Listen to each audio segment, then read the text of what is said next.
আসসালামু আলাইকুম বিয়ার, সবাই কেমন আছেন? আজকে আপনাদেরকে নিয়ে যাব এমন একটি জায়গায় যেখানে আবুল ক্ষেত খামার করে লাল শাক উৎপাদন করতেছে আমাদেরকে খাওয়ানোর জন্য এবং অন্যান্য পেশাজীবী মানুষদেরকে খাওয়ানোর জন্য। এই দেখতে পাচ্ছেন, এখন এই মাত্র একজন ভাই আবুল মামুর ক্ষেত থেকে লাল শাক কিনে নিয়ে আসছেন। ভাই, শাকটা কিরকম? খেয়ে তো দেখেন নাই না? বাসায় যে খেয়ে দেখে খেয়ে দেখে অবশ্যই আমাদের ভিডিওর কমেন্টে জানাবেন শাকটা খাইতে কিরকম। ঠিক আছে ভাই? আচ্ছা ঠিক আছে। আচ্ছা ঠিক আছে ভাই, কমেন্ট করে জানাই দিবেন। আপনাদের চ্যানেলের নাম কি ভাই? সোহাগ এয়ার এন্টারটেইনমেন্ট। ও আচ্ছা ঠিক আছে। এখন আমরা ভাই এখন আমরা চলে যাব সরাসরি আবুল মামার ক্ষেতের দিকে। তিনি কিভাবে শাক উৎপাদন করেন, চাষাবাদ করেন সেটা জানার জন্য আমাদের সাথে থাকুন। আসসালামু আলাইকুম। ওয়ালাইকুম আসসালাম। আমরা আসছি আপনার কাছে। এই যে এখানে সুন্দর সুন্দর ভাই, ভিডিওটা এদিকে দেখান শাক। এই যে কি সুন্দর সুন্দর লাল শাক, এদিকে লাল শাক, এদিকে এদিকে এদিকে এই যে লাল শাক চাষাবাদ করতেছেন। হয়েছে হয়েছে, এদিকে এদিকে।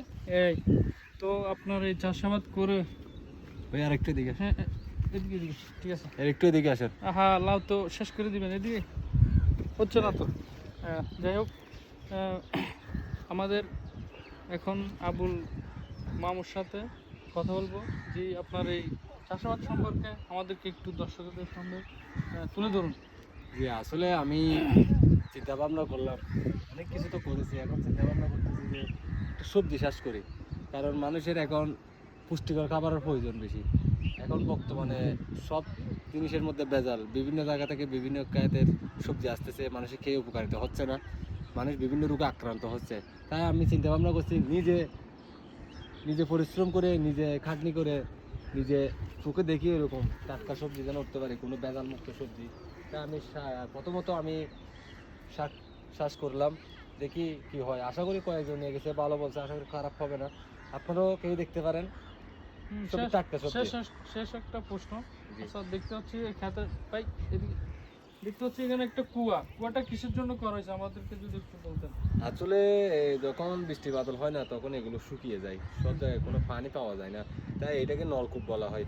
এগুলো ভালোভাবে নিচ থেকে মাটি উঠানোর পরে এগুলো থেকে পানি উঠে, পানি উঠলে ওই পানি দিয়ে ক্ষেতের মধ্যে পানি দেওয়া যায়, না হলে পানি পাওয়া যায় না। দর্শক, আমরা বিভিন্ন জায়গায় দেখতে পাচ্ছি নালার কাছ থেকে পানি নিয়ে শাকে দেওয়া হয় এবং ওগুলো মানুষকে খাওয়ানো হয়।